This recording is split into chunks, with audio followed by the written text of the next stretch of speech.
किस तरह से सार्थक अंकों को गिनते हैं, किसी संख्या में कितने सार्थक अंक हैं, किस तरह से पता लगाते हैं, उसके कुछ नियम थे। फिर हमने ये देखा था कि अगर दो संख्याओं को जोड़ते हैं, गुणा करते हैं या फिर भाग देते हैं तो उनमें कितने सार्थक अंकों तक हमें आंसर देना चाहिए। अब इसके बाद हम ये देखना चाहते हैं कि पूर्णांकन कैसे करते हैं, पूर्णांकन करने के क्या नियम हैं। तो पूर्णांकन को पढ़ लेते हैं, पहले इनको समझ लेते हैं कि क्या है नियम। पूर्णांकन की आवश्यकता हमें कहाँ पड़ती है, तो मान लो एक उदाहरण से समझते हैं। मान लो हम मार्केट में गए, परचूनी की दुकान पर, हमने कुछ सामान खरीदा। आजकल आप देखते हैं डीमार्ट टाइप के अगर आप जाते हैं तो वहाँ आपका मान लो बिल बना 274 रुपये और मान लो 34, ऐसा बन जाता है।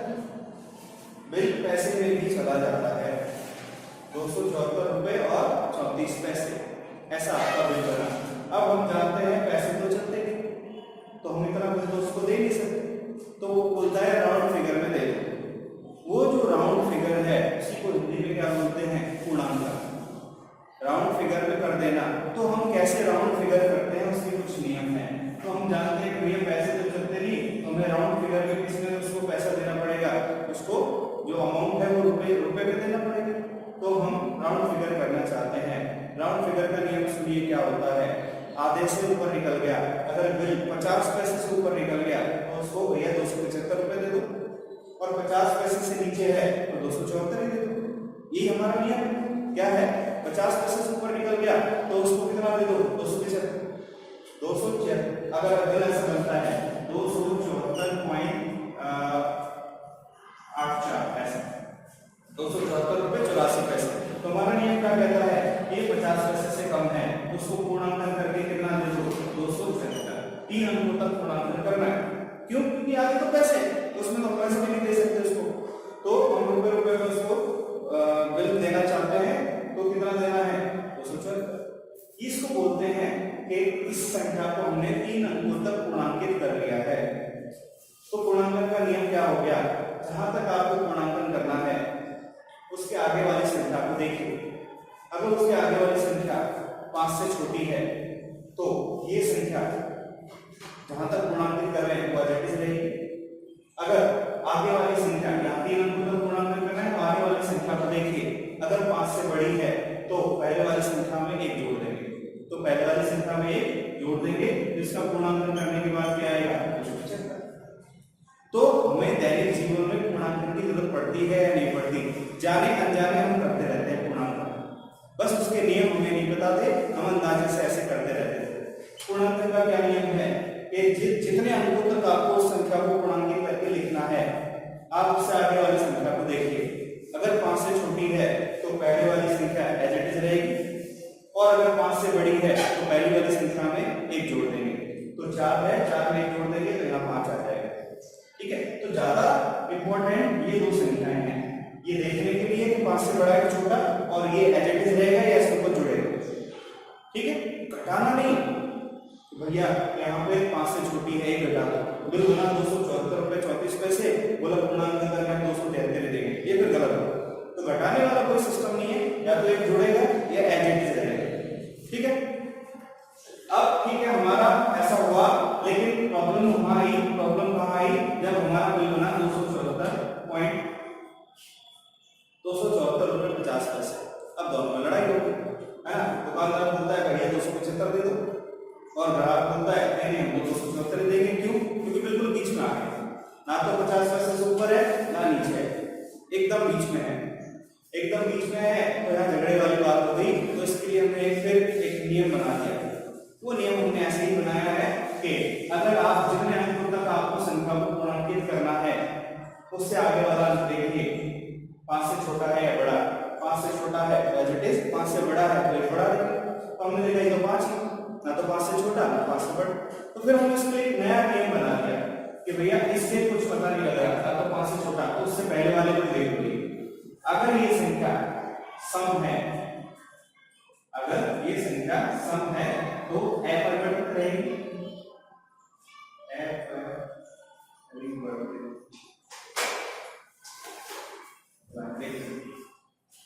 अपरिवर्तित रहेगी, अनचेंज। और अगर ये संख्या विषम होती, मान लो यहाँ होता 277.50, तो ये संख्या क्या है? विषम। विषम है तो इसमें क्या करेंगे? एक जोड़ेंगे, ये नया नियम है। अगर बीच में फंस जाता है 50 पैसे 50 पैसे, तो इसको तो छोड़ दीजिए, क्योंकि ये तो 5 है, ना तो 5 से छोटा ना 5 से बड़ा। इसको देखिए ये कितना है? सम। अगर सम संख्या है जटिल से रहने दो, 74 का 74 रहेगा, तो ये पूर्णांकित करके कितना आएगा? 274। लेकिन अगर यहाँ 5 है तो 5 से कुछ पता नहीं लग रहा, लेकिन ये संख्या विषम है, एक जोड़, ये कितना आएगा? इसे पूर्णांकित होके 278। एक जोड़ दो 7 में, एक जुड़ जाएगा 8 हो जाएगा। ठीक है, तो फिर हम जब बीच में फंस जाते हैं तो हमने एक नया नियम बनाया। क्या नियम है वो? कि अगर कोई संख्या 5 है, जहां तक पूर्णांकित करें आपको बोला जाएगा कि भैया एक संख्या लिखी है, ये लो ऐसी 836.73 ऐसे, इसको 3 अंकों तक पूर्णांकित करो या इसको 5 अंकों तक पूर्णांकित करो, तो आप गिन लेना 1 2 3 4 5, ये 5 अंकों तक पूर्णांकित करना है। क्वेश्चन ऐसे दिया जाएगा कि ये संख्या है, इसको 5 अंकों तक हमें पूर्णांकित करके दो, हम उसको पेमेंट किसमें करेंगे? 10,000 के उसमें करेंगे। तो 5 अंकों तक पूर्णांकित करना है, पैसे वैसे छोड़ दो। तो हम 1 2 3 4 5 आगे से काउंट करके 5 अंक गिन लिए। उसके बाद वाले अंक को देखो, ये रहा, पहले तो ये देखो 5 से बड़ा है छोटा, 5 से बड़ा है, 5 से बड़ा है तो इसको इसके आगे वाले में 1 जोड़ो, तो पूर्णांकित करके कितना आएगा? ये पूर्णांकित करना है। ठीक है, ये ऐसा हो गया। अच्छा, एक छोटा सा नियम और है, या फिर आप बताएंगे कि मान लो इस तरह से है, मिल बना 276.53, राइट। 3 अंकों तक पूर्णांकित करना है, कितना आंसर आना चाहिए? कितना आना चाहिए? पूर्णांकन के नियम आपने पढ़ लिए, यही नियम है। क्या नियम है? 5 से छोटा है तो एज इट इज, 5 से बड़ा है एक जोड़। अगर 5 पे खत्म हो गया तो सॉल्यूशन दे। अब बताइए इसको कैसे करेंगे? क्या सोचते हैं आप? कितना होना चाहिए? 276.53 पैसे मिल बना, कितना होना चाहिए? 276 दें या 277 दें? 276।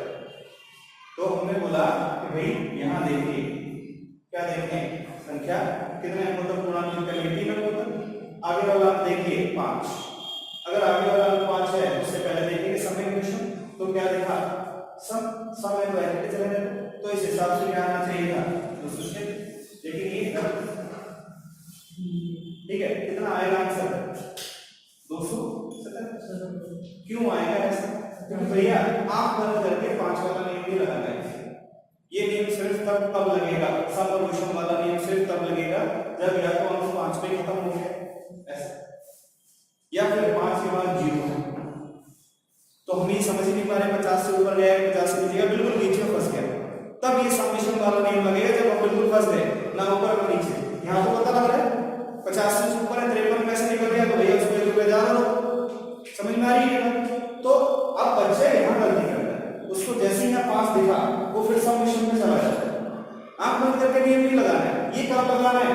जब या तो कोई अंक 5 पे खत्म हो गया, 5 पे खत्म है, या 5 के बाद 0 है, हम फैसला नहीं कर पा रहे कि 50 से ऊपर है कि नीचे है, तो फिर समविषम देखना है। ये तो उतर गए फंस गए, नहीं तो अगर 50 पैसे से ऊपर है 1 रुपया ज्यादा दो, 50 पैसे से नीचे है उतना ही है, तो ये इसमें कितना बनेगा? तो ये वाला नियम को हम कैसे लिखेंगे?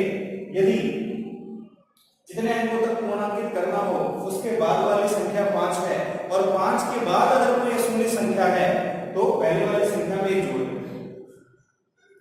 यदि जितने अंकों तक पूर्णांकित करना हो उसके बाद वाली संख्या 5 है और 5 के बाद और भी कोई शून्य संख्या है, जैसे ऐसे होता 5 0 0 1, इतनी दूर जाके भी एक होता ना, तो भी हम उसको मानते हैं 5000 से ऊपर निकल गया, 50% से ऊपर है, चाहे 1 ही ऊपर है तो ऊपर फिर से 277 बनेगा। तो ये गड़बड़ होती है जनरली, ये नियम है बस, सबसे ज्यादा नियम ये दोनों ही काम आते हैं। ये कभी कभी जब थोड़ा हार्ड बना देता है तो वो चेक करता है कि बच्चे को कुछ आता है कि नहीं आता। यदि उपेक्षणीय अंक 5 से अधिक है तो पूर्ववर्ती अंक में 1 की वृद्धि कर दी जाती है। पूर्ववर्ती अंक में 1 की वृद्धि कर दी जाती है यदि उपेक्षणीय अंक 5 से कम है। यदि ये 5 से कम होगा तो पूर्ववर्ती अंक अपरिवर्तित रखा जाता है। पूर्ववर्ती अंक को क्या रखा जाता है? तो पूर्ववर्ती अंक को अपरिवर्तित रखते हैं। पहला नियम हो गया 5 से बड़ा है। उपेक्षणीय अंक कौन सा है? जहां तक पूर्णांकन कर रहे हैं उसकी जस्ट आगे वाला। आपको 3 अंकों तक पूर्णांकन करना है तो ये, अगर आपको मान लो 2 अंकों तक ही पूर्णांकन करना होगा 274.34 तो फिर ये ऐसा होगा। तो फिर उपेक्षणीय अंक कौन सा हो जाता है? ठीक है, तो जितने अंकों तक पूर्णांकन करना है 2 अंकों तक, 3 अंकों तक, 4 अंकों तक, हो सकता है कि आपको ऐसा बोल दिया जाए कि भैया 4 अंकों तक पूर्णांकन करो, दशमलव के बाद एक और संख्या लेनी है, तो फिर ये उपेक्षणीय अंक हो जाता है। इसको देखते 4 5 से छोटा है कि बड़ा? 5 से छोटा। तो पहले वाला क्या रहेगा? अपरिवर्तित। ये अंक 5 से बड़ा होगा तो इसमें जोड़ दो। ठीक है, तो नियम ये है। अगला वाला नियम सम विषम वाला क्या नियम है? अगर सम है तो अपरिवर्तित और विषम है तो 1 जोड़ देंगे। अगर सम है, ये नियम कब लगेगा? जब संख्या या तो 5 पे 5 या 5 पे खत्म हो जाती है या 5 के बाद क्या है? 0, तो ये नियम लगेगा। तो ये वाला नियम क्या है? यदि किसी यदि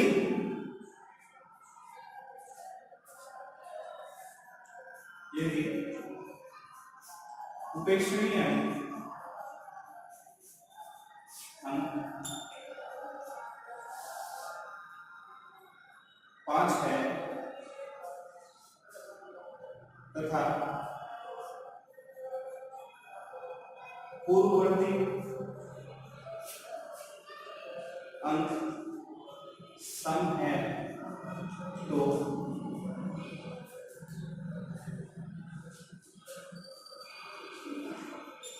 पूर्ववर्ती अंक को अपरिवर्तित, सम के केस में क्या होगा? सम है तो अपरिवर्तित रखते हैं। यदि विषम है तो उसमें 1 की वृद्धि कर दी जाती है। ठीक है, नियम नंबर 2। अगर 5 में फंस गए तो फिर सम विषम देंगे। नंबर 3, यदि उपेक्षणीय 5 है तथा इसके बाद कोई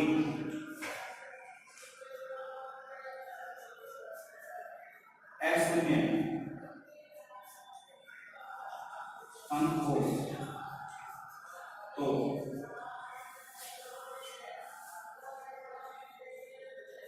पूर्ववर्ती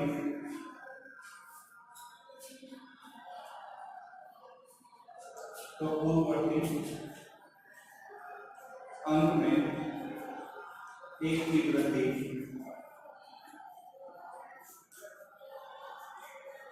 कर दी जाती है। इससे ज्यादा नहीं। ये उदाहरण हमने लिखे थे, इन उदाहरणों से आपको समझ में आ गया होगा कि अगर अंक पहले वाले नियम देखिए, पहले वाले नियम के लिए उदाहरण, तो जितने अंकों तक पूर्णांकित करना हो उससे अगला वाला जो अंक है उसको उपेक्षणीय अंक बोलते हैं। अगर ये 5 से छोटा है तो पूर्ववर्ती अंकों को अपरिवर्तित रखते हैं ये 5 से बड़ा है तो पूर्ववर्ती अंक में 1 जोड़ देते हैं। फिर अगर कोई उपेक्षणीय अंक 5 है तो पूर्ववर्ती अंक अगर सम है तो यथावत रखेंगे और पूर्ववर्ती अंक अगर विषम है तो 1 जोड़ देंगे। तीसरे वाला नियम कि अगर उपेक्षणीय अंक 5 है लेकिन 5 के बाद कोई असंख्य संख्या आती है, 5 के बाद अगर कोई असंख्य संख्या आती है तो पूर्ववर्ती अंक में 1 जोड़ दें। तो पूर्ववर्ती अंक में 1 जोड़ दें। ठीक है, ये समझ में आ गया आपको? तो ये इस तरह से पूर्णांकन करना आ गया। अब आपको डिमांड वाला बेवकूफ नहीं बना सकता या कोई दुकान वाला बेवकूफ नहीं बना सकता। मान लो हमने टैक्सी ली और टैक्सी लेके हमारा बिल आया भैया 73 रुपए और 23 पैसे, कितना बिल आया और टैक्सी वाला बोलता है 73 रुपए दे दो। हमें कितना दे दो? 73 रुपए दे दो राउंड फिगर में। हम उसको नियम समझा देंगे, वे राउंड फिगर का ये नियम नहीं है। ये संख्या कितनी है? 5 से छोटी है तो हम आपको कितने रुपए देंगे? 73 रुपए देंगे। ये राउंड फिगर का सही नियम है। ठीक है, तो इस तरह से राउंड फिगर करके हम उसको रुपए देते हैं। ठीक है, तो दैनिक जीवन में फिजिक्स में हमारे से कोई चीज नहीं पढ़ते जो दैनिक जीवन में काम ना आए। हर चीज दैनिक जीवन में काम आती है। सार्थक अंक भी काम आता है। मैंने एग्जांपल ही सब्जी वाला लिया था तो दैनिक जीवन से ही लिया था और ये सारे। अब इसमें एक चीज और है, वो जो नियम है वो वास्तव में सार्थक अंकों का नियम है। सार्थक अंकों का क्या नियम है? आप पुराना वाला वीडियो देखेंगे तो उससे समझ में आ जाएगा, लेकिन फिर भी एक बार उसको थोड़ा सा रिवाइज कर लेते हैं। यदि आप दो संख्याओं का योग अथवा व्यवकलन कर रहे हैं, योग अथवा व्यवकलन कर रहे हैं, तो जो इनसे रिजल्ट आएगा, 2 राशियों, 3 राशियों, 4 संख्याओं, 5 संख्याओं को जोड़ के जो आंसर आएगा वो उसमें न्यूनतम दशमलव अंक होने चाहिए। न्यूनतम दशमलव अंक या न्यूनतम दशमलव के स्थानों तक आपको उसको देना है। ये क्या है अभी समझ में आ जाएगा। अगर गुणा या भाग है, गुणनफल या भागफल की बात करें तो जो आपका आंसर आएगा वो आपको न्यूनतम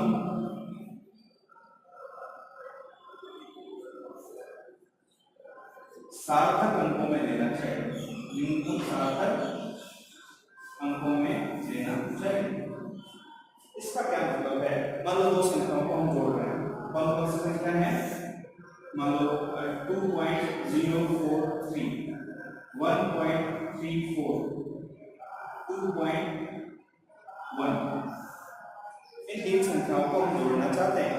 योग या व्यवकलन की बात कर रहे हैं पहले, तो जो आंसर आएगा वो कितने अंकों तक होना चाहिए? न्यूनतम दशमलव के स्थान। इसमें कितने दशमलव के स्थान तक संख्या है? 3। इसमें कितने हैं? दशमलव के बाद कितने स्थानों तक संख्या लिखी हुई है? 3 स्थान तक। इसमें दशमलव के बाद 2 स्थानों तक और इसमें दशमलव के बाद 1 स्थान। तो न्यूनतम कौन सा है इनमें से? दशमलव के बाद 1 स्थान। न्यूनतम दशमलव के स्थानों तक आंसर लिखना है। तो दशमलव के बाद कितने स्थानों तक आपका आंसर होना चाहिए? दशमलव के बाद कितने अंक होने चाहिए आपके आंसर में? 1। क्यों? क्योंकि जिनको आप जोड़ रहे हैं उसमें न्यूनतम दशमलव के बाद कितने अंक हैं? 1। इनमें से कौन सा छांटना है? न्यूनतम वाला। ठीक है, तो आपका आंसर क्या आएगा? 3। आपका आंसर क्या आएगा? 8, 4.5। लेकिन ये आंसर सही करने के लिए आपको उसको क्या करना है? दशमलव के बाद 1 अंक तक लेना है। कितना लेना है? 1 अंक तक। बाकी 2 को इनको हटा दो। हटाने का क्या नियम है? पूर्णांकन करेंगे, ये 2 अंक चाहिए हमें, तो इसके बाद वाला में देखो क्या है? 8। 8 5 से बड़ा होता है कि छोटा? 5 से बड़ा है। अगर 5 से बड़ा है तो पहले वाली संख्या में क्या जोड़ दो? 1। तो ये आंसर कितना आएगा? ये आपका सही उत्तर होगा। ये बात समझ में आया? योग और व्यवकलन में क्या करेंगे? न्यूनतम दशमलव के स्थानों तक आंसर देंगे। किसका न्यूनतम? जिन संख्याओं को आप जोड़ रहे हैं उसमें न्यूनतम दशमलव के बाद जितने अंक हैं आपका आंसर भी उतने ही अंक में आना चाहिए। अगर बड़ा आ रहा है पूर्णांकित करके उतने अंकों में लाओ। पूर्णांकन करने के नियम क्या होते हैं? ये अभी देखा, ये नियम इन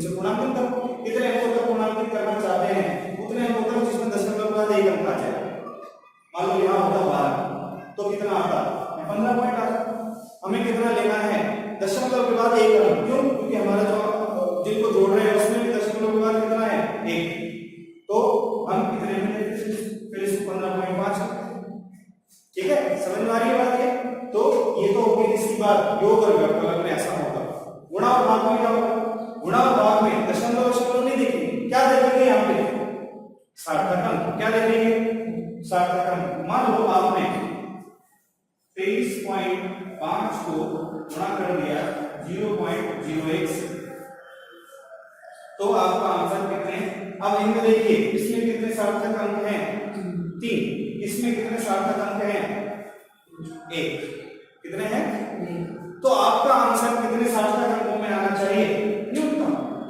इसमें 3 है, इसमें 1 है, आप दोनों को गुणा कर रहे हैं, गुणा कर रहे हैं तो फाइनल जो आंसर आएगा उसमें कितने सार्थक अंक होने चाहिए, 3 1, न्यूनतम देखो कितना है 1, तो आंसर में कितना होना चाहिए 1 सार्थक अंक होना चाहिए, हमने इनको गुणा कर दिया, ये 1 बटा 100 तो है, ये गुणा करने के बाद कितना आ जाएगा 0.235, ऐसा आ जाएगा।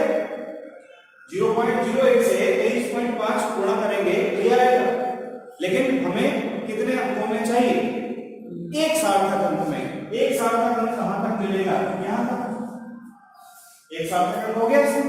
अच्छा, लेकिन उसके लिए हमें गुणांकन करना पड़ेगा, गुणांकन करना है तो इनको छोड़ना है, इनको छोड़ना है तो ये संख्या को देखो 5 से छोटा है कि बड़ा, 5 से छोटा, 5 से छोटा है तो 2 एज इट इज रहेगा, 1 जुड़ेगा, तो आपका आंसर क्या रहेगा, ये आंसर लिखेंगे तो ठीक नहीं रहेगा।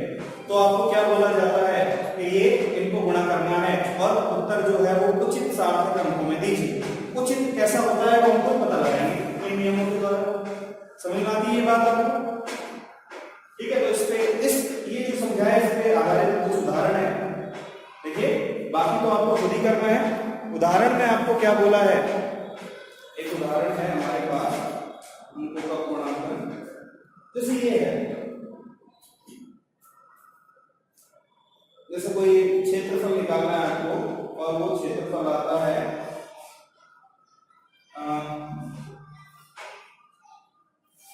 चलो एक उदाहरण ले लेते हैं हम लोग। किसी घन की प्रत्येक भुजा की माप 7.203 मीटर है। एक उदाहरण ले रहे हैं, उदाहरण नंबर है ये 2.13।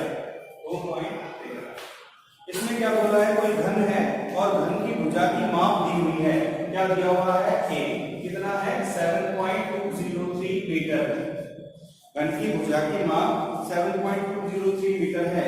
उचित सार्थक अंकों तक, ये शब्द आ गया कौन सा, उचित सार्थक अंकों तक घन का कुल पृष्ठ क्षेत्रफल और कुल आयतन ज्ञात कीजिए। क्या ज्ञात करना है, पृष्ठ क्षेत्रफल और क्या ज्ञात करना है, आयतन। घन कैसा होता है, हमने बोला घन ये रहा, इसमें कितने पृष्ठ होते हैं, हमने बोला इसमें 6 पृष्ठ, कितने हैं, एक पृष्ठ का क्षेत्रफल कितना होता है, हमने बोला ये वाली ये a है, ये भी a है, तो एक पृष्ठ का क्षेत्रफल कितना आ गया a स्क्वायर। ऐसे कितने पृष्ठ हैं 6, तो पूरे पृष्ठ क्षेत्रफल कितना होगा 6a स्क्वायर। घन का पृष्ठ क्षेत्रफल कितना होता है 6a स्क्वायर, क्योंकि एक जैसे 6 पृष्ठों से ढका हुआ है। तो पृष्ठ क्षेत्रफल कैसे ज्ञात करेंगे, तो पृष्ठ क्षेत्रफल s बराबर 6a स्क्वायर, a स्क्वायर मान लो यहां से। अच्छा, पहली बात हम क्या कर रहे हैं, गुणा, क्योंकि a स्क्वायर क्या होता है a गुणा a, तो गुणनफल और भागफल में आंसर किसमें देना है, न्यूनतम सार्थक अंकों में। तो जिनको गुणा कर रहे हैं उसमें से न्यूनतम सार्थक अंक कितने, अब इसी को 2 बार गुणा कर रहे हैं, इसमें कितने सार्थक अंक हैं 1 2 3 4, तो आपका जो आंसर आएगा उसमें भी कितने सार्थक अंक होने चाहिए 4। ये उचित सार्थक अंकों का आंसर हो गया। तो इसको जब हल करेंगे इसका मान रख देंगे 6 और 7.203 का स्क्वायर, ये जो आंसर है इसको सीधा लिख लेते हैं, बड़ा है 3.1, ये आएगा 311.299.245। अब इतना बड़ा आंसर बनाने की बजाय, और इसका मात्रक क्या होगा मीटर स्क्वायर, क्षेत्रफल का मात्रक क्या होता है मीटर। अच्छा, कितने सार्थक अंकों तक देना है 4, क्यों, क्योंकि जिन 2 राशियों को हमने गुणा किया है उसमें न्यूनतम सार्थक अंक कितने थे 4।